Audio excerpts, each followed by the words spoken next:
In the hushed embrace of a Roman night, the Apostolic Palace stood as a sentinel of faith, its ancient stones bathed in the pale glow of moonlight, filtering through the Vatican's arched windows. The air was heavy with the scent of wax and time, the silence broken only by the soft tread of a messenger's steps. At midnight, a knock echoed through the Swiss Guard barracks, sharp and urgent, piercing the stillness where Lance Corporal Elias Kernig rested. Monsignor Ventresca, the Pope's private secretary, stood at the door, his face carved with sorrow, his eyes carrying the weight of a summons that would change everything. For those of you who've lived through the trials of war, the quiet resilience of faith, or the enduring love of family through decades of change, the Swiss Guard are more than soldiers.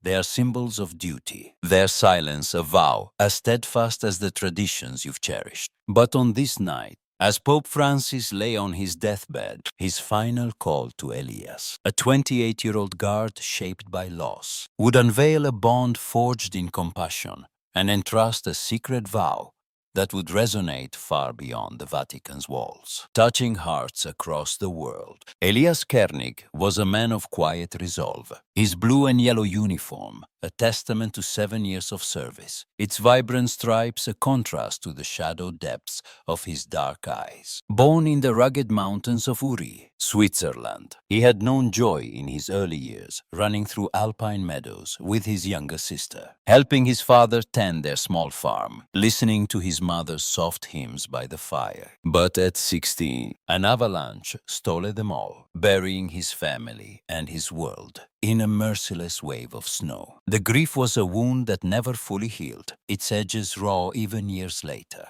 To you, who may recall moments of loss, perhaps a loved one taken during the Blitz, a friend lost to illness, or a hardship that tested your spirit, Elias's pain might echo a memory of your own, a reminder of the strength found in carrying on. In a snowy chapel, kneeling before a simple crucifix, Elias discovered the prayer, its rhythm a lifeline that guided him to the Vatican. At Vivum, he joined the Swiss Guard, driven by a need to serve something greater than his sorrow, his halberd and rosary becoming twin pillars of a new purpose. 7 years ago, during a quiet mass in a Vatican chapel, Pope Francis had noticed him, a young guard praying with an intensity that seemed to pull the light from the candles. "You pray like one who knows loss," Francis had said, his voice warm, his eyes kind, pausing to rest a hand on Elias's shoulder. That moment, unremarkable to the world, was a spark that grew into a bond, one nurtured over years of unlogged, private conversations. They spoke in the shade of olive trees in the Vatican gardens, in the flicker of candlelit cloisters, in the quiet corners where titles and uniforms faded. Francis, with his gentle humor, shared stories of his youth in Buenos Aires, of his love for tango, of the poor he served as a priest. Elias, in turn, spoke of his family, of the sister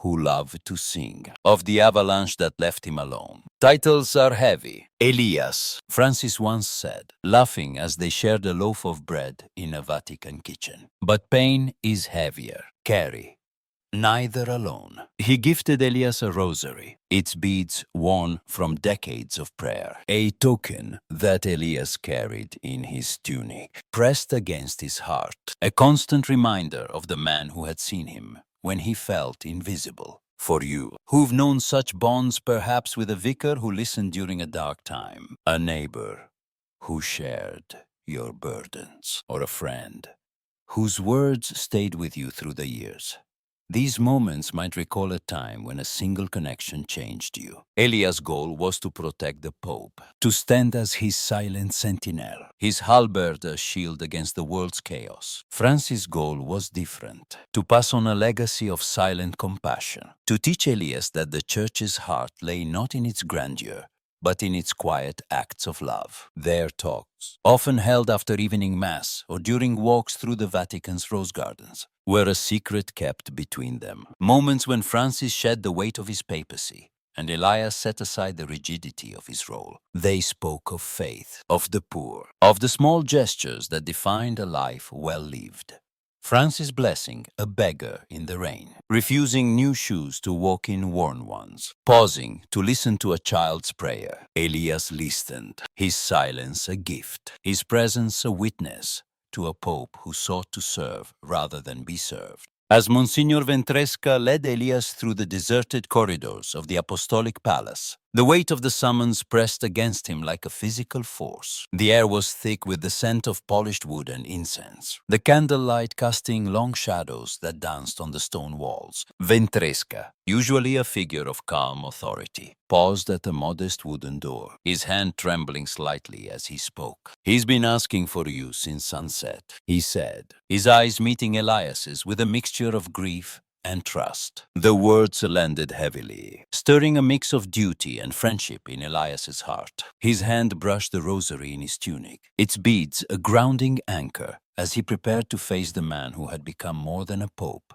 He thought of their talks, Francis laughing over a shared cup of tea, his voice soft as he spoke of the prisoners whose feet he washed, his eyes bright as he urged Elias to see the poor, the weary, the forgotten. Those moments, unrecorded and private, had woven a bond that protocol could not define, a connection that made this summons both an honor and a burden. In the dim room, Pope Francis lay frail, his white cassock loose on his thinning frame, his face pale, but his eyes alive with the fire of his spirit. A simple crucifix hung above the bed, its wood catching the lamplight, and the faint tolling of St. Peter's bells drifted through the window, marking the hours of a night that felt eternal. A single chair sat beside the bed, its worn upholstery a testament to the room's humility, a stark contrast to the Vatican's opulence. Francis beckoned Elias to it, his hand trembling but his smile warm, a flicker of the man who had once danced in Buenos Aires streets. "You came," he whispered, his voice a fragile thread, barely audible above the bells. "Always," Elias replied, removing his beret, his voice steady despite the ache in his chest. He knelt beside the bed, the rosary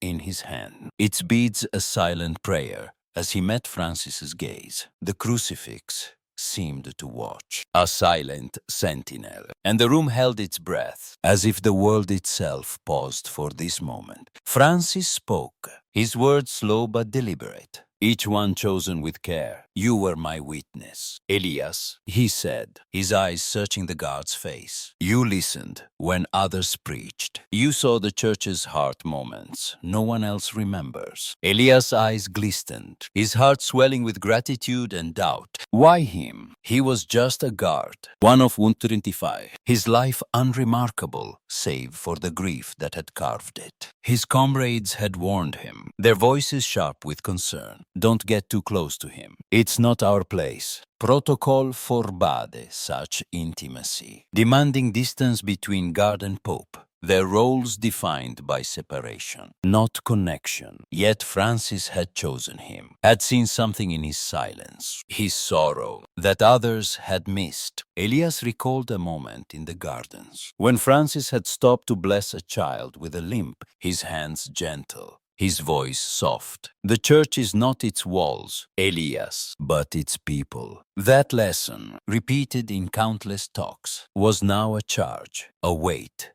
Elias felt settling on his shoulders. Francis's voice faltered, his hand grasping Elias's wrist with a strength that belied his frailty. "I failed, Elias," he said, his eyes clouded with regret. "I grew tired, left things undone, peace unmade, hearts untouched." Elias shook his head, his voice firm, his heart refusing the words. "You didn't fail, Holy Father," he said, his tone fierce with conviction. "You carried love where others carried titles. You showed us the church's soul." Francis smiled weakly, a flicker of his old humor breaking through. "You're stubborn, my friend," he said, his voice a whisper. "But when no one else remembers, you must keep the moments." The beggar's smile, the prisoner's tears, the child's trust. They are the church. The words were a vow, a charge to preserve Francis' compassion, to ensure his legacy of silent love endured. Elias nodded,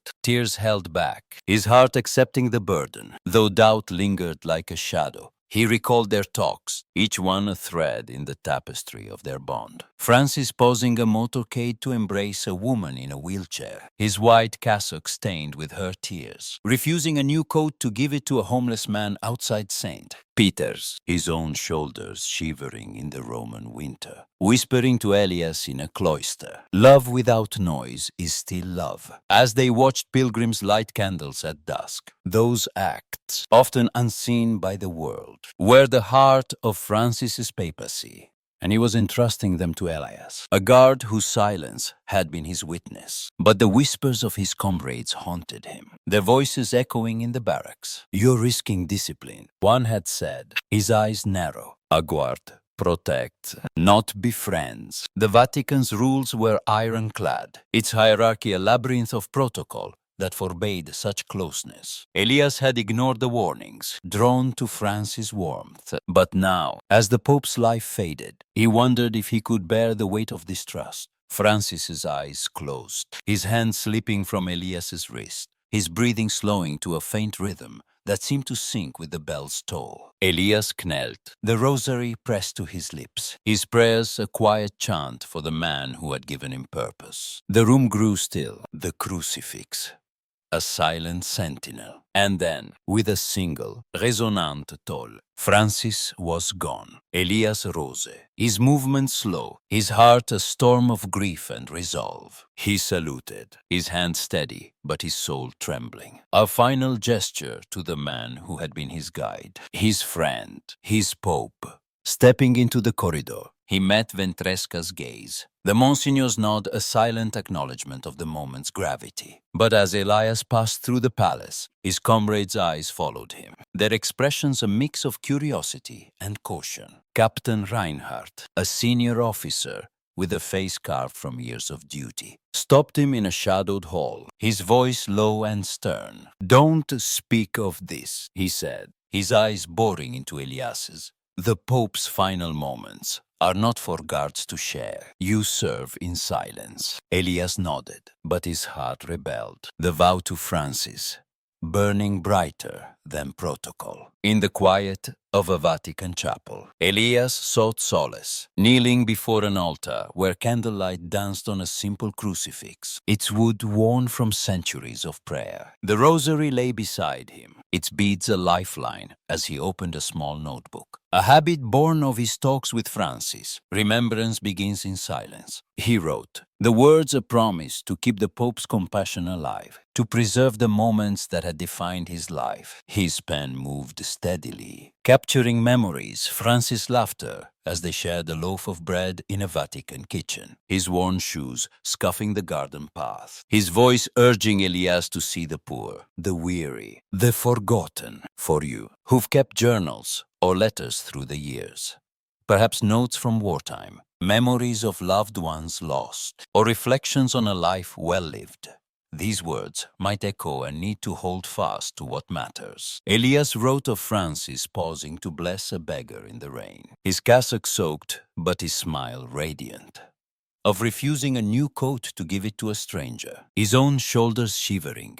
Of whispering in a cloister, the church is not its walls, Elias, but its people, a cardinal, his red cassock, a soft rustle in the chapel's stillness. Approached, his face kind but knowing, his presence a rare intrusion into Elias's solitude. Francis spoke of you, he said, his voice low, his eyes searching Elias's. He said you understood the church's heart moments no one sees, acts that live in silence. He trusted you to keep them. Elias looked up, his resolve strengthening. The cardinal's words, a confirmation of the vow he had sworn. I'll keep them alive, he said, his voice steady, the fire within him growing. The cardinal nodded, resting a hand on Elias's shoulder, a gesture that carried the weight of the church's blessing. Write, Elias, he said, remember, the world needs its silent witnesses. Elias returned to his notebook, his pen a sword,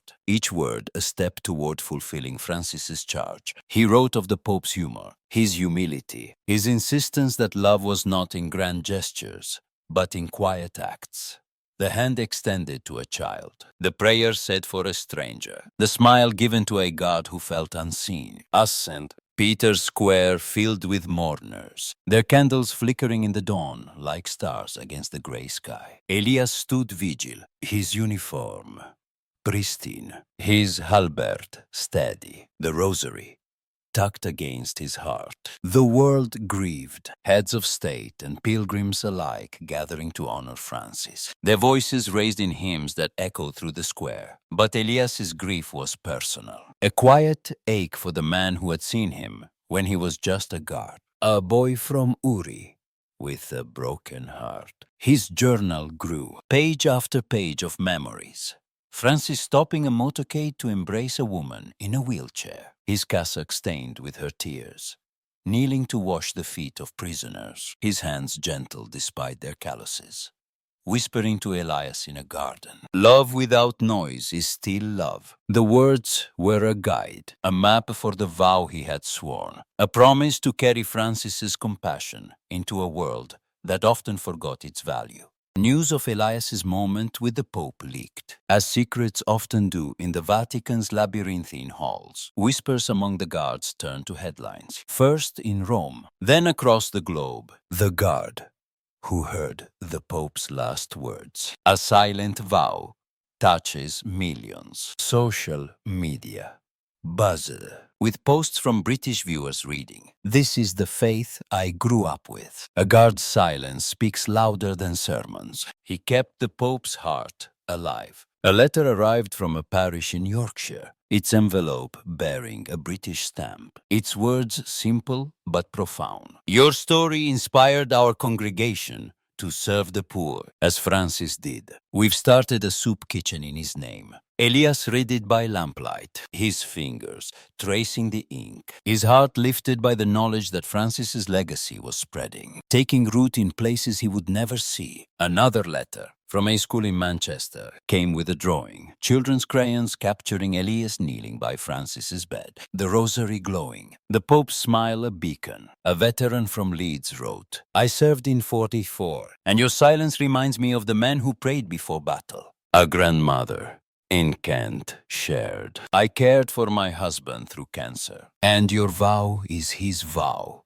Love without noise." Elias remained silent, his vow unbroken, his journal, his only outlet. He wrote of Francis's humor, his love for mate, the bitter tea he sipped from a gourd, teasing Elias for grimacing at its taste. He wrote of his humility, refusing a limousine to walk among pilgrims, his shoes worn thin, but his spirit boundless. He wrote of his compassion, stopping to listen to a refugee story, his eyes wet with tears, his voice soft as he said, "Their pain is our pain." For you, who've seen the world change from the austerity of the 1940s to the digital age, these stories might recall a time when faith was lived in small acts, in quiet moments that shaped a life. Elias's comrades, once wary of his closeness to the Pope, began to soften, their own memories of Francis surfacing in the barracks. Andreas, the youngest guard, spoke of Francis blessing his sister's rosary.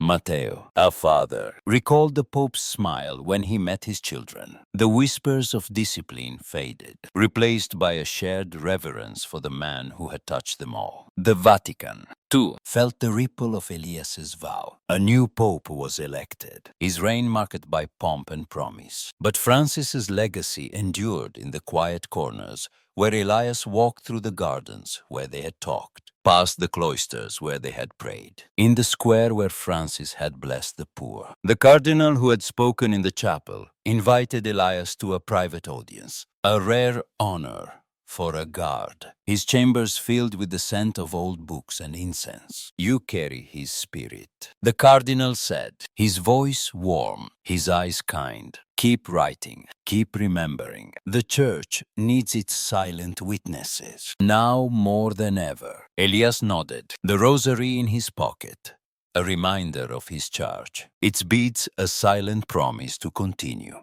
He returned to his duties, standing vigil in the square, his halberd steady, his eyes scanning the crowds, for those Francis had loved, the poor with their tattered coats, the pilgrims with their weary steps, the children with their hopeful smiles. Elias began to act on the vow in small ways, each one a tribute to Francis's lessons. He slipped coins to a beggar outside the Vatican, his fingers brushing the man's calloused hand, a silent echo of Francis's generosity. He paused to listen to a pilgrim's story, her voice trembling as she spoke of her lost son, his nod a quiet affirmation that she was seen. He carried a loaf of bread to a shelter near the Tiber, its warmth a reminder of the meals Francis had shared with the homeless. For you, who've lived such moments, perhaps giving your last ration to a neighbor during the war, or sitting with a friend through grief, these acts might recall a time when kindness was your currency, when compassion was your strength. Elias' journal became a sacred space, its pages a tapestry of Francis's life and the lives he had touched, each entry a step toward fulfilling the vow. He wrote of the Pope's laughter, his insistence on simple meals, his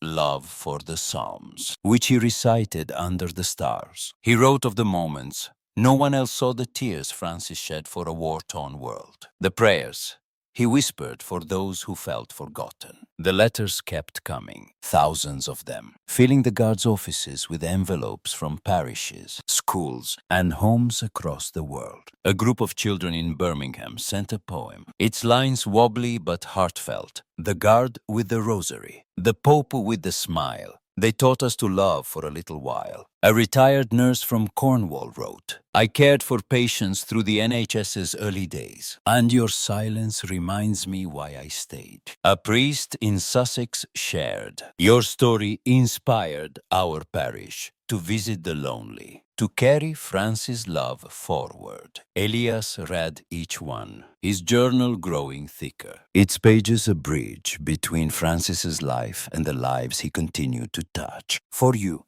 who've received such letters, perhaps from a child now grown, a comrade from the war, or a friend from years past, these words might stir a memory of connection, of stories that bind us across time and distance. Elias' act, though private, became a beacon, a testament to the power of silent compassion in a world often deafened by noise. Church groups in the UK held services in Francis's honor, their pews filled with pensioners like you, who saw in Elias a reflection of their own quiet faith, their own small acts of kindness through years of hardship, sharing coal during a cold winter, knitting blankets for refugees, praying for peace in a world at war. A parish in Kent launched a charity, Francis Witness, to feed the homeless. Its volunteers inspired by the God who had listened when others preached, their tables laden with bread and soup in memory of the Pope's humility. Social media continued to share Elias' story, with posts from British viewers reading, This is the church I believe in. A guard's vow shows us what faith means. He kept Francis' heart alive in silence. The Vatican, ever slow to change,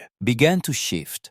New training for the guard emphasized compassion, a nod to Francis's legacy, a quiet revolution sparked by a single guard and his rosary. In the golden light of a Roman dawn, St. Peter's Square remains a place of pilgrimage, its guards standing vigil as they have for centuries, their halberds catching the sun, their silence a vow that echoes through time. But Elias's story and Francis' lives on, a spark for those who believe in the power of love to transcend even the weightiest titles, the strictest protocols. For you, who've lived through decades of change, through the ration books of the post-war years, the joy of family milestones, the sorrow of loved ones lost this tale, is a call to remember the moments that define us. Perhaps it's a time you kept a promise, a quiet act of kindness that changed a life, or a prayer you said when no one else would. Maybe it's a memory